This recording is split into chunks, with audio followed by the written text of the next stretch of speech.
కామారెడ్డిలో ఇలాంటి వాతావరణం జరుగుతున్నది మీ ప్రెస్ వాళ్ళందరికీ తెలుసు, కామారెడ్డి ప్రజలకు కూడా తెలుసు. ప్రశాంతమైన కామారెడ్డి ఏరియాను భయభ్రాంతులకు గురి చేస్తూ ఆందోళనకు గురి చేస్తున్న ఈ కామారెడ్డి ఎమ్మెల్యే రమణారెడ్డి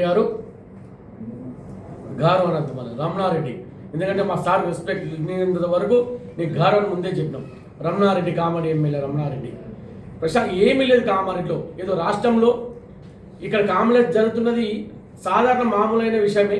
ఏదో రాష్ట్రంలో బీజేపీ నాయకత్వానికి తప్పుదోవ పట్టిస్తున్న రమణారెడ్డి కామారెడ్డి ఎమ్మెల్యే. ఇక్కడ ఏం లేదు, ఇతను రెచ్చగొట్టేదాం, మొత్తం ఇక్కడ ఉన్న టాపిక్ని డైవర్ట్ చేయడం.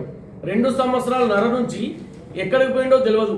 అభివృద్ధి పథకాలలో అభివృద్ధి కార్యక్రమంలో పాల్గొనలే ఈ రమణారెడ్డి కామారెడ్డి ఎమ్మెల్యే. ఇప్పుడు 2 సంవత్సరాలు ఎలక్షన్ దగ్గరికి వస్తున్నాయి.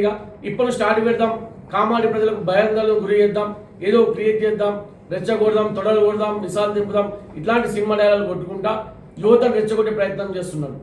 మీరు చూస్తున్నారు కదా, నిన్నటి రోజు కూడా చెప్తున్నాడు, నా మీద దాడి చేసిర్రు అంటాడు. నా మీద దాడికి వస్తే 10 మందిని తీసుకొని పోతాడు నాతో పాటు. ఒక శాసనసభ్యుడు, ఒక హోదా కలిగిన కామారెడ్డి ఎమ్మెల్యే అంటే, ఒక హోదా కలిగిన ఎమ్మెల్యే పోస్ట్ అంటే 10 మందిని తీసుకొని చంపి తీసుకపోతా, ఇట్లాంటిగా మీరు కామారెడ్డి పబ్లిక్ నేర్పేది, ప్రజలకు నేర్పేది ఇట్లాంటిగా. జాగ్రత్త రమణారెడ్డి. అలాగే కామారెడ్డి ప్రీతం అయితే శబరిలాల్ గారు, అతన్ని ఏదో కించపరుస్తున్నట్టు సార్ను మాట్లాడడం.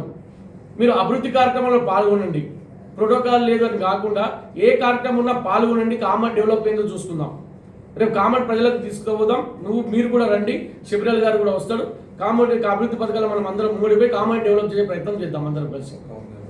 150 కోట్లు అని చెప్పినాం, ఎప్పుడైనా తీసినా 150 కోట్లు అనేది మేనిఫెస్టోలో? ఇప్పటిదాకా 1 కోటి రూపాయలు కూడా ఖర్చు పెట్టి 150 కోట్లల్లా. సరే, అది ప్రజలు గమనిస్తున్నారు. నీ 150 కోట్ల మేనిఫెస్టో భూటకపు అది ఉత్తుత్త మేనిఫెస్టో అని కామారెడ్డి ప్రజలకు అర్థమైపోయింది. ఇప్పుడు మించింది ఏముంది? కామారెడ్డి ప్రజలు, కామారెడ్డి మన కామారెడ్డి ప్రియతమ నేత శబరిలాల్ గారి ఆధ్వర్యంలో రేవంత్ రెడ్డి గారు తెలంగాణ సీఎం మనకు ఉన్నాడు. ఇక్కడ అతి కొత్త స్వల్ప మెజార్టీని ఓడిపోయాడు. రేవంత్ రెడ్డి గారు చెప్పారు, నేను కొడంగల్కి ఎంత బడ్జెట్ వేయిస్తే మేము 500 ఇక్కడ ఇవ్వగలుగుతా, 500 కోట్లు అని చెప్పిండు.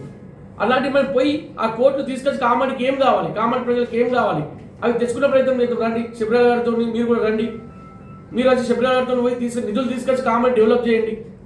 అట్లాంటి విషయాలు చూసుకుందాం. కానీ నువ్వెంత నేనెంత, ప్రజలను ఇది చేద్దాం అది చేద్దాం, రెచ్చగొట్టే ప్రయత్నాలు బంద్ చేయండి కొంచెం రమణారెడ్డి గారు.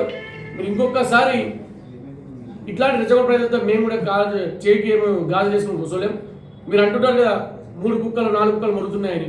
మేము కుక్కలము, విశ్వాసం ఉన్న కాంగ్రెస్ పార్టీ కుక్కలం, ఒకటే పార్టీలో ఉన్న కుక్కలం అనుకోండి మీరు అన్నట్టు. ఏ పార్టీ చేంజ్ చేయడం 24 ఏళ్ళు, అన్న 35 సంవత్సరాల నుంచి కాంగ్రెస్ పార్టీ నుంచి ఇందిరాగాంధీ, ఇట్లా ఎవడే పార్టీలో ఉండుకుంటా కాంగ్రెస్ పార్టీ అధికారం ఉన్నా లేకున్నా మేము కాంగ్రెస్ పార్టీలో ప్రజల సేవలు ఉన్నాం.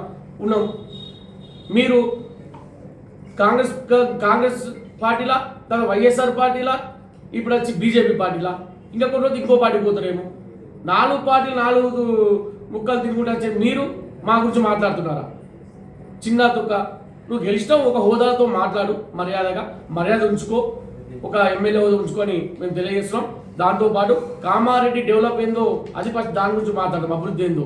ఈ కొట్లాటలు బంద్ చేయి, రెచ్చగొట్టే మాటలు బంద్ చేయని చెప్తున్నాం. సాలిగా నువ్వు ఒక రెచ్చగొట్టే మాట, మేము ఒకటి అనడం, మేము అనకపోతే నువ్వు ఫీల్ అవ్వడం, ఇవన్నీ బంద్ చేసి రేపు కామారెడ్డి అభివృద్ధి ఏందో చూద్దాం. ఫస్ట్ ఇంకా 2 సంవత్సరాలు నడుంది మనకు. 2 సంవత్సరాల్లో కామారెడ్డి శబరిలాల్ గారి ఆధ్వర్యంలో, రేవంత్ రెడ్డి మీ ఆధ్వర్యంలో కూడా అయితే కదా, మీరు ఎమ్మెల్యే కలిసి రండి, మనం అభివృద్ధి చేద్దాం కామారెడ్డికి.